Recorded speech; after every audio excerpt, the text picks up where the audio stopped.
les bendiga, hermanos. Muy buenos días.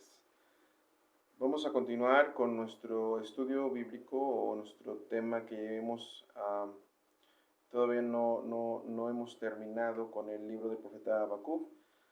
De hecho, hoy vamos a culminar el primer capítulo. El domingo pasado hicimos una pausa y bueno, gracias a Dios hoy podemos continuar. De antemano, quiero nuevamente decirles a todos ustedes, así como el apóstol Pablo escribe a las iglesias y podemos verlo en las cartas, en donde él habla acerca de la gracia y la paz sea multiplicada como un saludo a la iglesia. Así que, hermanos, sea por lo que sea que usted esté pasando, la gracia y la paz del Señor sea multiplicada sobre sus vidas. Así que, pues aprovechando el tiempo, vamos a dar inicio. Y dice así, libro del profeta Habacuc, capítulo 1, versículo 12 al 17.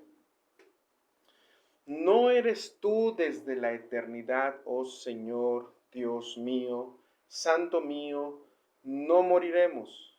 Oh Señor, para juicio lo has puesto. Tú, oh roca, lo has establecido para corrección.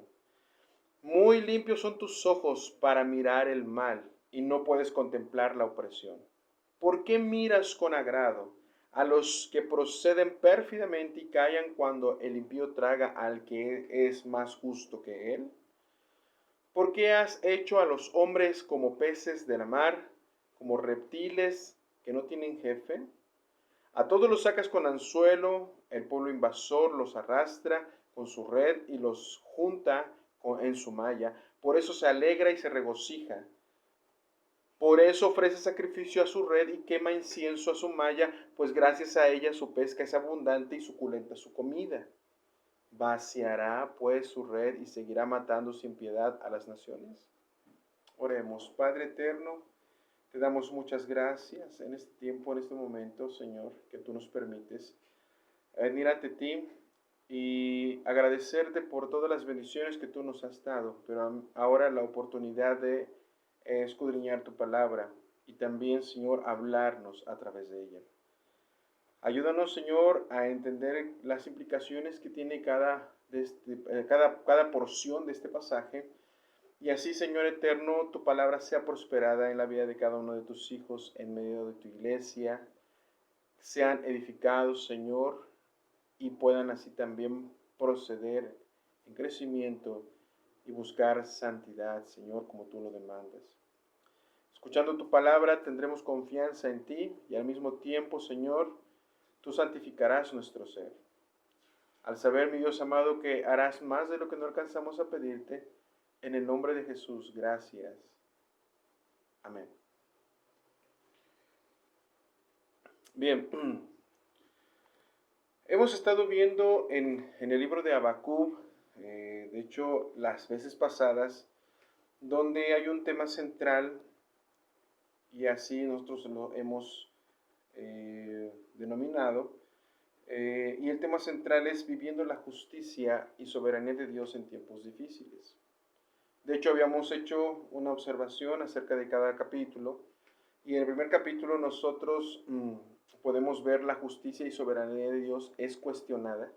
Vuelvo a repetir, en el capítulo 1 podemos ver la justicia y soberanía de Dios es cuestionada. Capítulo 2, que vamos próximamente a verlo, la justicia y soberanía de Dios es afirmada. Y por último, el capítulo 3, la justicia y soberanía de Dios es exaltada. Por eso la importancia de tener en cuenta esto, que hay una palabra que está ligando estos tres capítulos y obviamente es la justicia de Dios. Pero también podemos ver cómo es que Dios opera soberanamente y también su providencia. De esta manera nosotros hemos denominado, vuelvo a repetir, este tema, viviendo la justicia y soberanía de Dios en tiempos difíciles. ¿Por qué? Por la razón en la cual el creyente todo el tiempo, la iglesia misma, ha estado pasando por diferentes procesos de dificultad, por diferentes procesos difíciles. sean como sea, hermanos, pero el Señor soberanamente tiene el control de todas las cosas. Y providencialmente el Señor usará las cosas para encaminarlas siempre hacia Él, hacia un bien, o en este caso para su gloria. Así que el Señor, cuando está aquí, podemos ver que el Señor está mostrándole a Habacuc realmente su respuesta, puesto que tenemos los versículos anteriores donde Habacuc solicitaba urgentemente la intervención de Dios. ¿Usted recuerda? El Señor respondió ante el primer cuestionamiento que Habacuc el profeta hizo cuando dijo, en los primeros versículos del capítulo 1, versículo 2, dice, ¿hasta cuándo, Señor? Pero también podemos ver en el versículo 3 del capítulo 1 dice, ¿por qué, Señor, me haces ver la violencia? Entonces vemos que hay dos cuestionamientos acerca de lo que el Señor está haciendo, la operación que el Señor está haciendo. Y así que ahora podemos escuchar nuevamente la respuesta de Dios cuando el Señor dice, versículo 5, dice, mirad entre las naciones y observad, asombraos y admiraos, porque haré una obra en vuestros días que no creeráis si os la contara. O sea, el Señor está diciendo que toda esta obra que iba a hacer o que estaba haciendo y que aún estaba permitiendo que esta violencia incrementara y la injusticia prácticamente avanzara, es porque el Señor ya había tomado en cuenta esto y había trazado un plan de antemano, y esto era necesario para que el plan de Dios se llevara a cabo. Así que el Señor dice que iba a realizar una obra, que Él se atribuye, nuevamente voy a recordar algo de la enseñanza pasada, Él se atribuye toda obra. Y podemos ver que a Él haría una obra. Nosotros ya vemos este pasaje que apunta precisamente a algo hacia más adelante, enfocando al sacrificio de Cristo. ¿Por qué lo sabemos? Porque precisamente en ese versículo también Pablo lo usa para enseñar el Evangelio en un ambiente, en un contexto judaizante y al mismo tiempo en un contexto de los griegos. Y el apóstol lo habla precisamente apuntando hacia Jesús. Cuando nosotros vemos que el Señor respondió a Habacuc y comienza a decirle que Él se atribuye esa obra que iba a realizar, y aparte que Él es la razón por la cual cualquier imperio, cualquier nación, cualquier gobernante o rey que esté en el trono hoy en día, hasta hoy, el día de hoy, es porque el Señor así lo ha determinado. Y aparte de que lo ha determinado, el Señor también lo ha postulado ahí, porque el Señor tiene planes. Planes que Él tornará para darle la gloria finalmente.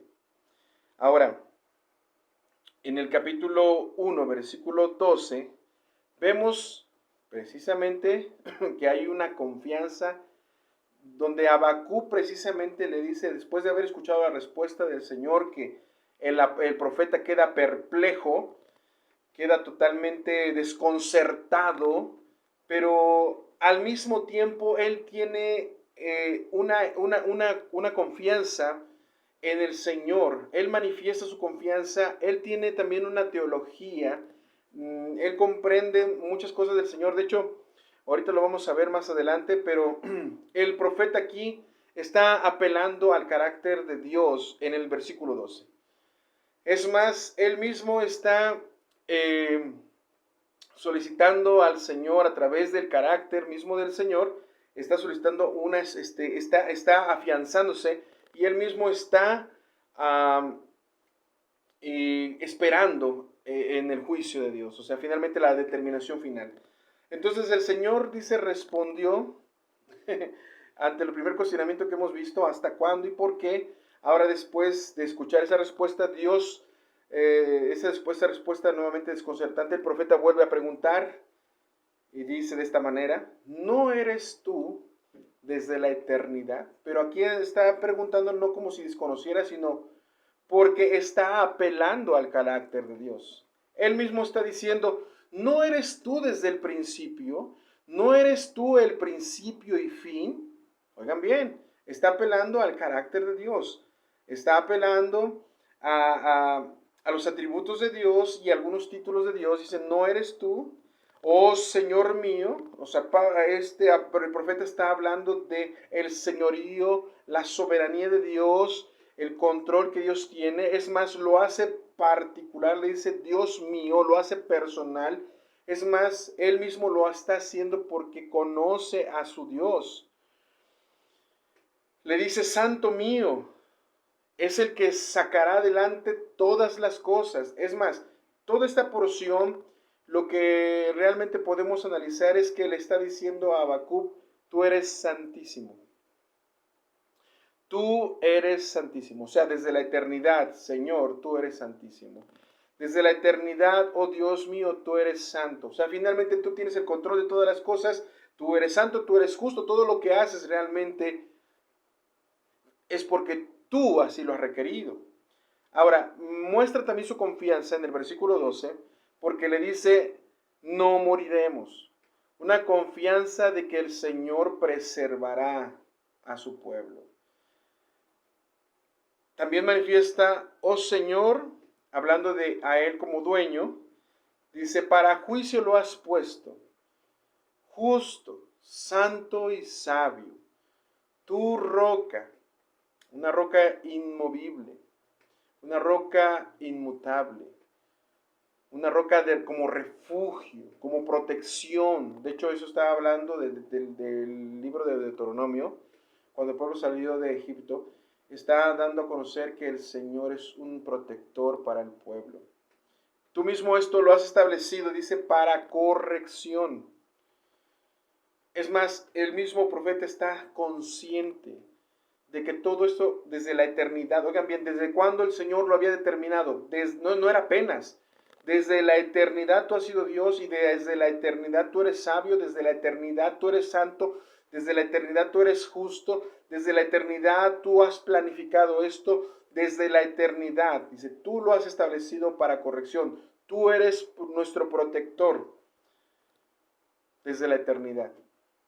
Así que el profeta está buscando nuevamente refugiarse y confiar. Y su esperanza está depositada en eso, en la confianza del carácter de Dios.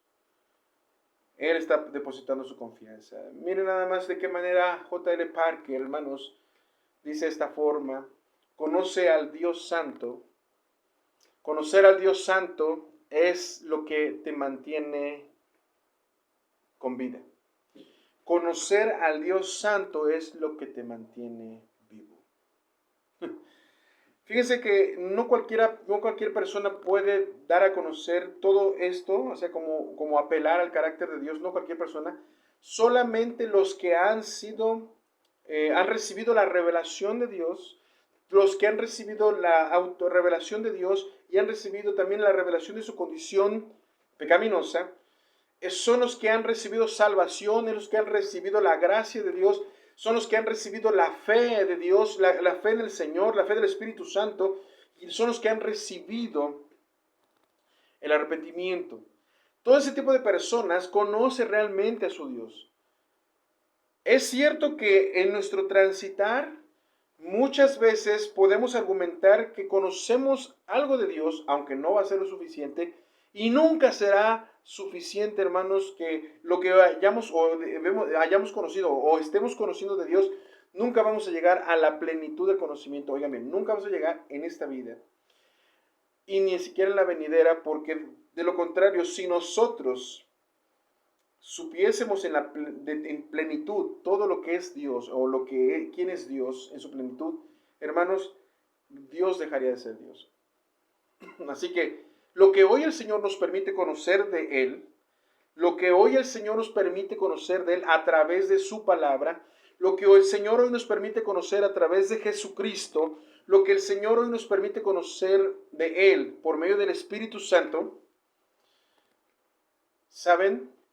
Es porque el Señor así lo ha requerido para que ese conocimiento que tengamos nosotros lo podamos emplear correctamente en el momento que se necesita o se requiera. Ahora, va a ser importante o va a ser necesario lo que conozcamos de Dios, para desarrollar el Señor en nosotros, ¿sí?, su carácter, el carácter de Cristo, para desarrollar en nosotros el carácter de Cristo. En momentos de dificultad, el Señor estará formando el carácter de Cristo en nuestras vidas, usando las dificultades, pero al mismo tiempo Él nos ha provisto de conocimiento de quién es Él. Es más, por ejemplo, Éxodo 34, 6 al 7, nos habla de 13 perfecciones de Dios. Es más, ahí mismo está hablando de la siguiente manera. Voy a leerlo para ustedes. Éxodo, capítulo 34, versículos 6 al 7. Y veamos aquí, hay 13 perfecciones de Dios. Anteriormente nosotros vimos que habla Habacuc de esas perfecciones del carácter de Dios. Ahora nosotros vemos que es Dios mostrarse a Moisés, y al mostrarse a Moisés, dice aquí que podemos ver nosotros 13 perfecciones de Dios. Por ejemplo, el Señor, o sea, Jehová, Dios compasivo, clemente, lento para la ira, abundante en misericordia y fidelidad, el que guarda misericordia a millares, el que perdona la iniquidad, la transgresión y el pecado, que no tendrá por inocente al culpable, el que castiga la iniquidad de los padres sobre los hijos y sobre los hijos hasta la tercera y cuarta generación. Entonces podemos ver aquí cómo es que Moisés está dando a conocer al pueblo, porque al escribir Éxodo era para dar testimonio de Dios, y Moisés está dando a conocer aquí las 13 perfecciones de Dios. 13 perfecciones de Dios que van a ser consideradas, oigan bien, como una herencia para el mismo pueblo. ¿Cómo lo sabemos? Si nosotros vamos a Jonás, usted también se va a dar cuenta. En Jonás capítulo 4, versículo 2 dice, y Jonás oró al Señor y dijo, Señor, ¿no era esto lo que yo decía cuando aún estaba en mi tierra? Por eso me anticipé a oír a Tarsis, porque sabía que tú eres, oiga bien, ahí habla de 4 perfecciones, que tú eres Dios, que tú eres clemente, un Dios clemente y compasivo, lento para la ira y rico en misericordia, que te arrepientes del mal con que amenazas. Entonces, vemos entonces aquí que lo que Dios ha permitido de esa autorrevelación al hombre, el hombre tiene ese conocimiento de Él, tiene esa confianza en Él y por lo tanto apelará o inmediatamente echará mano de eso que conoce del Señor. Ahora, retornando nuevamente a nuestro pasaje, podemos ver que el profeta Habacuc, él mismo, está hablando de la perfección de Dios. Es más, en 2 palabras, él está manifestando, está reconociendo que Dios es eterno y que el Señor es santo. Resumámoslo así. Dios es eterno, el Señor es eterno y el Señor es santo. Cuando hablamos las primeras veces en la enseñanza acerca de el Señor es justo, decíamos nosotros, bueno, porque están ligadas varias enseñanzas, varias doctrinas, están ligadas, y decíamos nosotros que cuando estamos hablando de la justicia de Dios, también está ligada la ira de Dios, pero también está ligada en la justicia de Dios, está ligada la santidad de Dios, la soberanía de Dios. ¿Por qué? Porque cuando hablamos de la justicia de Dios, muy poco se habla en las iglesias, y si se habla con cierta tonalidad de amedrentar a los creyentes, de tratar de manipular sus mentes, sus pensamientos, usar lo que está ocurriendo ahora en nuestro entorno, usarlo para atemorizar a la gente y de esta forma atraerlos con miedo para seguirse congregando. Y al mismo tiempo manipulando sus mentes, lo que están haciendo es que lo único que están manipulando son sus emociones, de tal manera que esas personas, sí, Quizás retornan o quizás anhelarán estar congregándose en algún lugar precisamente por eso, por el miedo. De hecho, diciéndolo de otra manera, hay mucha gente que usa el infierno, hay muchas denominaciones, o más bien aún las sectas, usan el tema del infierno, y yo no digo que no, si creemos que hay un infierno, pero no lo usaríamos nosotros para meterles miedo a la gente, al contrario. De hecho, deberíamos hablarlo como parte del juicio de Dios para todos aquellos que no creen en Él. Algunas personas solamente lo usan, vuelvo a repetir, para amedrentarlos y solamente logran un despertar atemorizándolos, pero no hay un avivamiento en sus corazones. Y nosotros realmente debemos tener presente esto. Nosotros sí creemos que existe el infierno. Perdón. Nosotros sí creemos que existe el infierno y que Dios lo ha establecido precisamente para juzgar, porque el Señor así lo dice, el infierno ha sido creado para el diablo y sus ángeles, pero también es muy triste, y es muy triste, pero también es necesario decirlo, que todo aquel que no crea en Jesucristo, ¿sí? Su destino será también el infierno. Así que podemos ver que aquí en Habacuc capítulo 1, versículo 12, vimos que aquí hay perfecciones de Dios, y ya las mencionamos, y resumiéndolas, estamos hablando de el reconocimiento que tiene Habacuc del Dios Santo y también del Dios justo, el Dios protector, ¿sí? Que el Señor es la roca y que el Señor es santo. Es protector y es santo. Es purísimo. Así que el versículo 13 al 16 dice de la siguiente manera: muy limpios son tus ojos para mirar el mal y no puedes contemplar la opresión. ¿Por qué miras con agrado a los que proceden pérfidamente y callas cuando el impío traga al que es más justo que él? Cuando el profeta está hablando acerca de que muy limpio eres para ver el mal, ni puedes ver el agravio, esto trae una aflicción más sobre Habacuc. Trae una aflicción más sobre Habacuc. Y es más, porque él conoce el carácter de Dios, por eso lo hace. Por eso él mismo trae más aflicción. Conocer más de Dios muchas veces va a traer más aflicción a nuestra vida, ya que él entiende que el carácter santo de Dios, o sea, él está más afligido que nunca.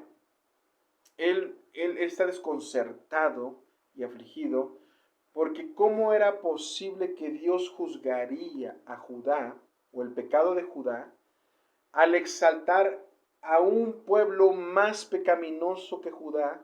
Oigan bien, exaltar quiere decir levantarlo y usarlo para azotar al pueblo. Eso era desconcertante. Y mire, pensémonos de otra manera más práctica.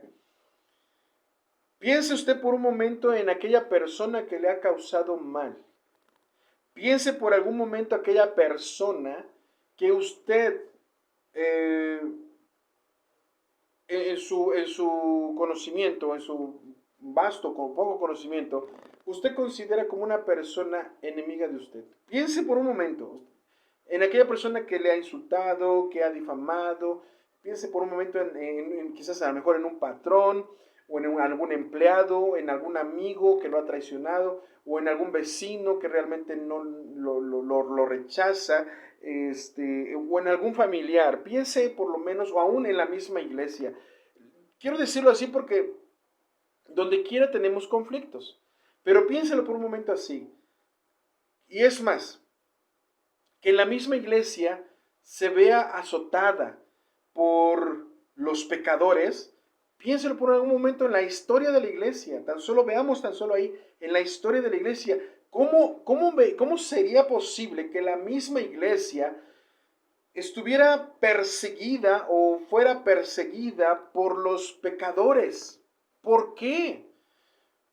¿Por qué? ¿Acaso no Dios puede mantener su palabra y su protección sobre ellos? Debemos recordar una cosa que Jesucristo mismo le dijo a los discípulos. Cuando Jesús, algunos familiares de los discípulos le dijeron que permitiera que uno de sus hijos se sentara a la izquierda, a la derecha y a la izquierda.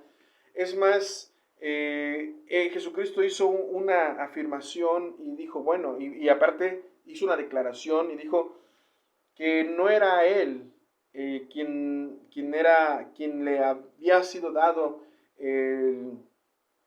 el que a cada uno de los discípulos se sentara a su izquierda, a su derecha. No, él no tenía la autoridad para determinar, definir eso. Eso solamente era por parte del Padre. Él no lo determinaría el Padre.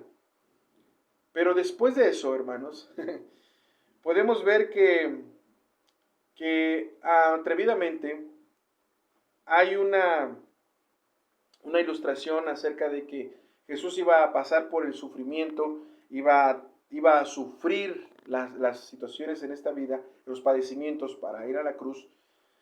Y es más, él habla acerca de una copa que él iba a beber, acerca de la aflicción. Y les pregunta a los discípulos, la copa que yo he de beber, le dijo Jesús, ¿ustedes también la beberán? Y entonces los discípulos atrevidamente dijeron, la beberemos.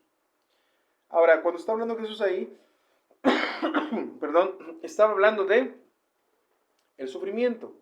El sufrimiento por el cual yo he de pasar, ustedes también estarán padeciendo sufrimiento, estarán dispuestos a padecer sufrimiento.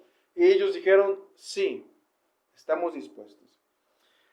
Es más, podemos ver los momentos últimos o los momentos en que Jesús estaba con sus discípulos, donde él tuvo una maravillosa conversación con ellos, donde él les hace ver algunas últimas instrucciones. Él está dando las últimas instrucciones estando en el aposento, y él mismo habla acerca de su partida. Todos los discípulos se pusieron tristes, y no solamente en ese momento, sino también antes de ir a ese momento del aposento alto, Jesucristo les hablaba de sus padecimientos. Y vuelvo a repetir, piense por algún momento en aquella persona que le ha ofendido, que le ha lastimado a usted, que usted mismo ha recibido ciertas heridas, ciertos insultos, ciertos golpes en la vida, que realmente usted se siente tan deprimida, oprimida por esa persona. Piense por algún momento ahora, piense que esa persona haya sido usada o Dios haya permitido que sea como una herramienta, oigan bien, para a usted someterla, para usted azotarla. Piense por algún momento en eso. ¿Verdad que suena un poco contradictorio? Es más, suena un poco demasiado desconcertante. Es más, diríamos al Señor, ¿por qué permites esto? Yo que te busco, yo me congrego, yo que estoy tratando de tener una vida más íntegra en ti, ¿por qué tú permites esto? Y es que eso fue más o menos lo que el profeta Habacuc estaba viviendo.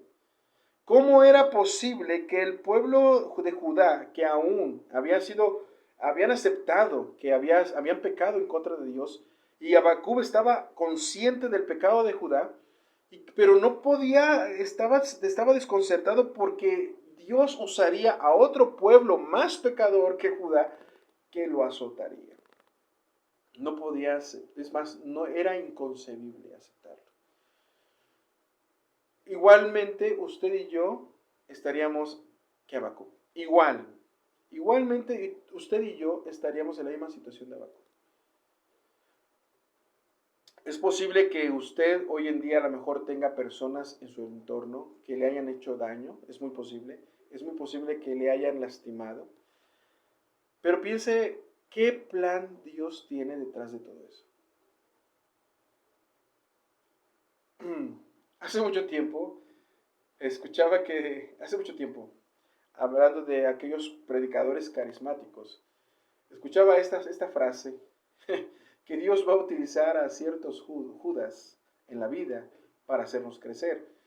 Cuando yo lo escuché la primera vez, me sonó un poquito gracioso, pero si nos ponemos a meditar en esto, eh, Dios, o sea, Jesucristo, no necesitó de Judas para crecer. De antemano este era un plan de Dios, de que Jesús fuera exaltado. Y ya había sido exaltado. Desde el primer momento que habla de que Él vino aquí a este mundo en su encarnación y ser humillado, Él fue exaltado, hermanos. Él fue exaltado. Pero aquí el asunto es que había un plan de parte de Dios. Nosotros no necesitamos Judas para crecer. De una vez les digo. No estoy usando ese texto, no, esa frase para ilustrar, no. Nosotros no necesitamos esos Judas para crecer. Es más, el Señor va a proveer de diferentes circunstancias para hacernos nosotros y formarnos conforme al carácter de Jesucristo. Dios permitirá y usará cualquier circunstancia, oigan bien, para que nosotros seamos formados o conformados al carácter de Cristo. Habacuc no entendía nada realmente lo que el Señor estaba haciendo.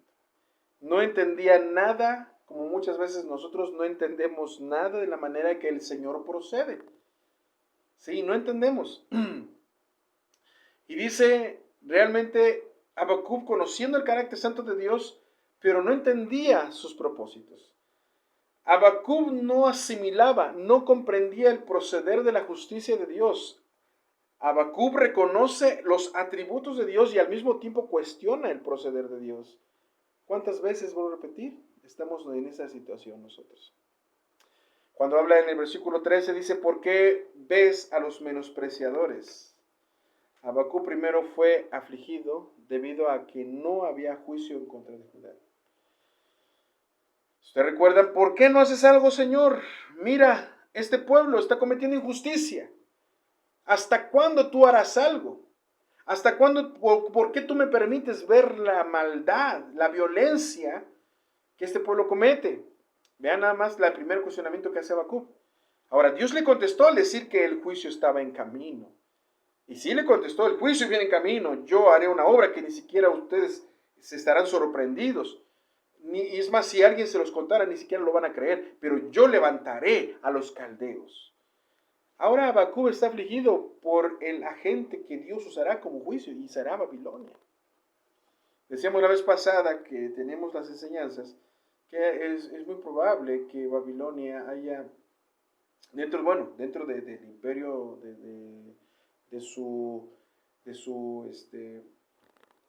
el Señor haya permitido, ¿sí?, un azote sobre el pueblo, haya permitido que el pueblo babilónico viviera un tiempo determinado para azotar a las naciones. Ahora, ¿eso qué indica?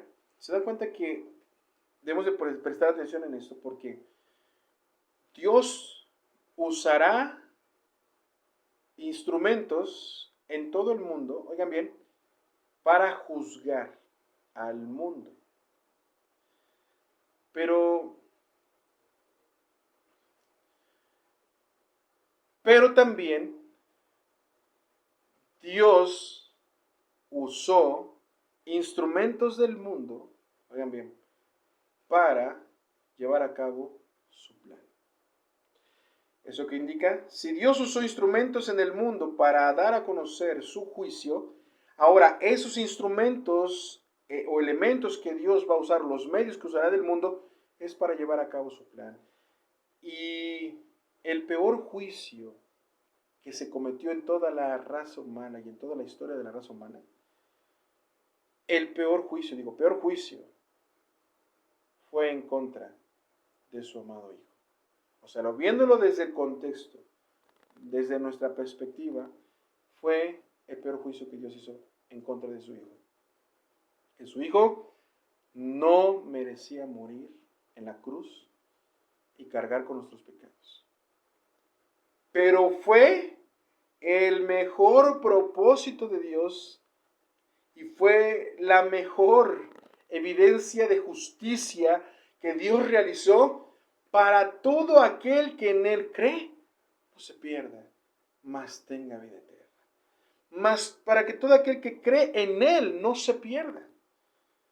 Es el mejor propósito de Dios que realizó, es el mayor y mejor propósito que Dios haya realizado en toda la vida. ¿Para qué? para dar a conocer su juicio. En este caso, ahorita vamos a ver un ejemplo. Muchas veces, por ejemplo, si nosotros leemos, miren nada más el versículo 14 al 16, ¿cómo es que el profeta nos está hablando de la crueldad de este pueblo? Por eso es que era difícil aceptarlo, era desconcertante la justicia de Dios. Era tan desconcertante porque dice, ¿por qué has hecho los hombres como peces de la mar, como reptiles que no tienen jefe?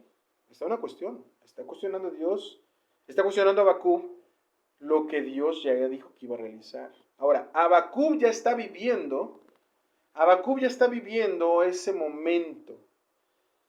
A todos los sacan, oye bien, él ya está viviendo ese momento, dice, a todos los saca con anzuelo, el pueblo invasor los arrastra con su red y los junta con su malla, por eso se alegra y se regocija. De hecho, hay varias ilustraciones, hay varios cuadros, varias exposiciones gráficas en galerías, donde podemos ver ahora a través de las redes sociales, si nosotros ponemos o buscamos algún cuadro acerca de Babilonia para ilustrar esto, nos vamos a dar cuenta que sí lo podemos encontrar. A mí me sorprendió el cuadro que tienen en uno de los museos en los Estados Unidos, en Nueva York, donde no solamente ahí, sino también lo tiene en Francia, y tiene la misma ilustración donde el imperio babilónico, o sea, el rey babilónico, el emperador babilónico estaba en el trono y hay una serie de lazos, ¿sí? Como si fueran listones, hilos, que salen del trono del mismo emperador, donde del lado del emperador hay mucho pueblo, hay mucho guerrero, hay mucho soldado, y hay riqueza, hay fiesta, y ahí vemos toda la inmoralidad que se comete. O sea, finalmente hay idolatría, hay varios dioses, sobre todo ellos adoran a un dios que tiene en la Biblia, lo dice, es Bel, pero también se le conoce como Marduk, el dios del mar, a quien les sacrificaban a sus dioses, les entregaban sacrificios. Pero dice que a los pueblos, a las naciones, ahí mismo el cuadro se ve prácticamente, se ve que expresa esa crueldad, donde los garfios o donde los anzuelos, ¿sí?, están totalmente enganchados sobre las personas, sobre la espalda de las personas, sobre las partes íntimas de las personas, sobre la nariz de las personas, aún en los ojos de las personas, los párpados de las personas. O sea, los babilonios controlaban todo y se burlaban de todos, como aquí dice. Y realmente podemos ver que hay una crueldad. ¿Y cómo es desconcertante esto, hermanos? Porque como aún los profetas sufrieron esto. Los profetas mismos sufrieron la forma en que Dios juzgó a las naciones, a la nación judía. O sea, y si se dan cuenta, dice de esta manera, por eso ofrece sacrificio a su red. Perdón, dice el versículo 15. A todos los sacan con anzuelo, el pueblo invasor, a todos, dice, y los arrastran con su red y los juntan con su malla, por eso se alegra y se regocija. Ese mismo versículo lo vemos anteriormente y dice que el versículo 10 de ese mismo capítulo dice que ellos se mofaban de los reyes, de los gobernantes y eran motivo de risa. Se ríen de la fortaleza de ellos y ellos mismos amontonan escombros para derrumbar sus fortalezas. Entonces vemos que eran personas despiadadas, totalmente crueles, su ingeniería era totalmente maligna, era descomunal. Y aparte dice, él ofrece sacrificios a su red y quema incienso a su malla, pues gracias a ella su pesca es abundante y suculenta su comida. Veamos cómo es que había éxito y prosperidad en este pueblo que Dios había levantado, quien Dios había dado fuerza a este pueblo precisamente para azotar a su mismo pueblo. ¿No suena desconcertante? Pero quiero llegar a este punto porque vamos a terminar con el Evangelio. Hay algo más desconcertante, hermanos. Cuando dice el versículo 7, dice, vaciará su red y seguirá matando sin piedad a las naciones. ¿Ustedes creen que Dios va a permitir esto y que Dios va a tener por inocente al culpable y que Dios va a pasar por alto la impiedad? ¿Ustedes creen que va a pasar por alto Dios el pecado del hombre, la crueldad del hombre? Aunque el hombre o la persona o algunos medios que Dios va a usar en el mundo para usarlos como una herramienta para azotar a un pueblo, ya sea también la iglesia se vea sometida a esto, ¿ustedes creen que sea algo injusto de Dios? Bueno, déjenme decir una cosa. Las cosas que Dios hace para con la iglesia, no las hace por venganza y no las hace como castigo en venganza o como un acto punitivo en contra de la iglesia, no, ya no. Todo lo que el Señor hace es para enseñar a su iglesia, enseñarle a su iglesia. Todo lo que el Señor hace, ¿sí?, es que así como estaba ocurriendo en aquellos momentos con Habacuc, el terror que vivió Habacuc fue muy desagradable en carne propia. Pero oigan bien, pero ¿sabes lo que Dios estaba haciendo? Lo que Dios estaba haciendo con Habacuc es que era corregir su teología. Dios estaba corrigiendo su teología. Lo que conocía Habacuc de Dios era suficiente para Habacuc, sí, pero Dios quería enseñarle algo más. Dios quería corregir esa teología. Muchas veces nosotros también tenemos teología equivocada. A veces nos sentimos ya que hemos aprendido lo suficiente y hasta ahí. Pero te voy a hacer una pregunta, hermanos.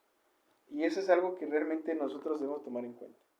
Si verdaderamente tú ya no tienes preguntas, ningún cuestionamiento acerca de Dios, ni de la forma en que Dios actúa, entonces es muy probable que hayas comprendido algo de Dios. O no la plenitud, de una vez te digo, no puedes comprender la plenitud, pero hayas comprendido lo suficiente de Dios. Pero déjame decepcionarte y desanimarte, pero no existe absolutamente persona en esta vida que haya llegado a decir inmediatamente o a responder la pregunta que te acabo de hacer. No existe hoy en día persona que diga yo ya sé de qué forma Dios va a intervenir, ya sé de la forma en que Dios va a operar. No, porque cada día en la vida muchas veces nosotros estamos desconcertados en la forma en que Dios opera. Muchas veces somos desconcertados por la forma en que Dios opera, pero piensa algo. ¿Qué es lo que Dios está haciendo con eso? La respuesta es fácil. Dios está corrigiendo nuestras percepciones. Dios está corrigiendo nuestras perspectivas. Habacuc conocía algo de Dios. Dios estaba renovando su mente. Dios estaba moldeando la vida del profeta. Dios estaba llevando a un nivel más de madurez al profeta. Dios le estaba derribando estructuras prejuiciosas. Dios le estaba satisfaciendo y le enseñaba la justa gracia de Dios. Dios estaba santificando al profeta, pero al mismo tiempo Dios le estaba enseñando la justa gracia de Dios. La justa gracia de Dios. Versículo entonces, como hemos visto ya, el versículo 17. Y para ir rápidamente a los puntos de aplicación. El juicio de Dios más terrorífico que haya hecho Dios hacia su pueblo no fue el juicio en contra de Judá. Quiero que lo tengas presente. El juicio más terrorífico de Dios que haya realizado en contra de su pueblo no fue lo que ocurrió con Judá, sino fue lo que el Señor realizó en contra de su Hijo Jesucristo, para favorecer a todo aquel que crea. El juicio de Dios, ¿sí? Si Dios castigó a su pueblo por ser un pueblo pecador, oigan bien, si Dios castigó a su pueblo por ser un pueblo pecador, también les dio esperanza en medio del juicio. Si Dios permite que algo en nuestra vida, oigan bien, pase algo en nuestra vida, sucediera algo en nuestra vida, es porque también el Señor nos ha dado esperanza en medio de esa situación. Recordemos también que Dios es justo y que justo juicio es su castigo. A Babilonia, después de haber sido un instrumento en las manos del Señor, también recibió su juicio. No lo tuvo Dios por inocente, sino por culpable. Tan justo es Dios para no pasar por alto los pecados de su pueblo. Él mismo castigó a su hijo. Fíjense, tan justo es Dios para no pasar por alto el pecado de su pueblo. Dios tuvo que castigar a su hijo, quien no merecía castigo alguno. Dios tuvo que castigarlo. ¿No te parece eso injusto? Mi hermano, ¿no te parece injusto? Hoy vives quejándote de muchas cosas que en la vida pasan. O amigo que tú me estás viendo en este momento, vives quejándote de muchas cosas que en esta vida están sucediendo. Ponte a pensar en lo que dice la Escritura. ¿Acaso no fue más injusto lo que se fue realizado en contra del Hijo de Dios, que Él mismo llevó el pecado del pecador? Y es lo que ocurrió en la cruz del Calvario, la doble imputación, donde en Él fueron cargados nuestros pecados y de Él recibimos toda la santidad de Dios y todo lo santo de Dios y fuimos declarados justos. No porque nosotros merecíamos eso, sino porque realmente Dios consideró que nosotros lo deberemos recibir porque este fue su plan de antemano. No es algo que nosotros ganamos por nuestros méritos, porque nada podemos ganar por nuestros méritos, sino ha sido por la pura voluntad de Dios, por la única y pura voluntad de Dios. Pura y santa voluntad de Dios. La justicia es fundamental para nuestra salvación, hermanos. La justicia de Dios es fundamental para nuestra salvación. Somos salvos porque Dios es justo. Somos salvos porque Dios es justo. Habiendo castigado a su Hijo por nuestros pecados, no nos castigará a nosotros por ellos. Entonces, ¿qué pasa ahora con la iglesia? Bueno, no es un castigo. No es un castigo de venganza, no. El Señor sigue corrigiendo a su pueblo, pero lo hace en su amor para seguirle enseñando. El Señor no está introduciendo juicio contra su iglesia porque le place verlo sufrir, no. Y es más, no lo está haciendo de esa forma como usted y yo lo podemos pensar, ¿no? Sino que el Señor lo hace maravillosamente. Y no deberíamos verlo como un juicio de Dios, sino como un acto de amor de Dios. En otras palabras, o en otra parte, más bien, a los que no están en Jesucristo, a los que no están unidos a Él por fe, a estos sí los castigará por sus pecados. La justicia de Dios ha de ser satisfecha o por Cristo, oigan bien, o por el pecador. Es interesante. La justicia de Dios ha de ser satisfecha o por Cristo o por el pecador. Dios no anula su justicia. Hacerlo sería dejar de ser Dios, lo cual es imposible. Así que terminamos. Habacuc no le hizo a Dios estas preguntas debido a que él pensaba que Dios estaba equivocado, no. Más bien, Habacuc lo hizo porque deseaba ser corregido. Él preguntó porque sabía que él mismo estaba equivocado y necesitaba ser corregido. Cuando tú conoces algo del Señor y llegas ante Él en oración clamando y en cierta cuestión o cuestionamiento acerca de lo que Él está haciendo, de su proceder, hermano, si el Señor está procediendo en tu vida, usando medios que realmente a ti te han desconcertado en tu vida, es porque el Señor quiere corregir y tú necesitas ser corregido por Él. Sus preguntas eran la invitación para decirle a Dios, Dios, no entiendo lo que estás haciendo, pero sé que estás en lo correcto en todas las cosas. Por favor, háblame y corrígeme. ¿Qué tanto conoces del carácter de Dios? ¿Qué tanto confías en ese carácter? ¿Apelas al carácter de Dios cuando estás en esos momentos difíciles? ¿Crees que Dios debe corregir tu teología, debe corregir y de enseñarte y debe cambiar tus percepciones acerca de cómo aceptas el justo y sabio proceder de Dios en cada aspecto de tu vida, por muy difícil y doloroso que sea? ¿Tú crees eso, mi hermano, que debe ser corregido en tu forma de pensar acerca de lo que conoces de Dios para que Dios siga cambiando esas percepciones de tu vida acerca de cómo Él procede justamente y sabiamente en cada aspecto en tu vida, por muy difícil o doloroso que sea? Es más, amigo, si tú estás escuchando esto, ¿crees que la doctrina de la justicia y soberanía de Dios te proporcionará salvación para tu vida?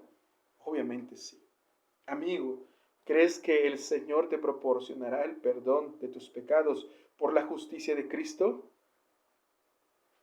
Amigo, arrepiéntete.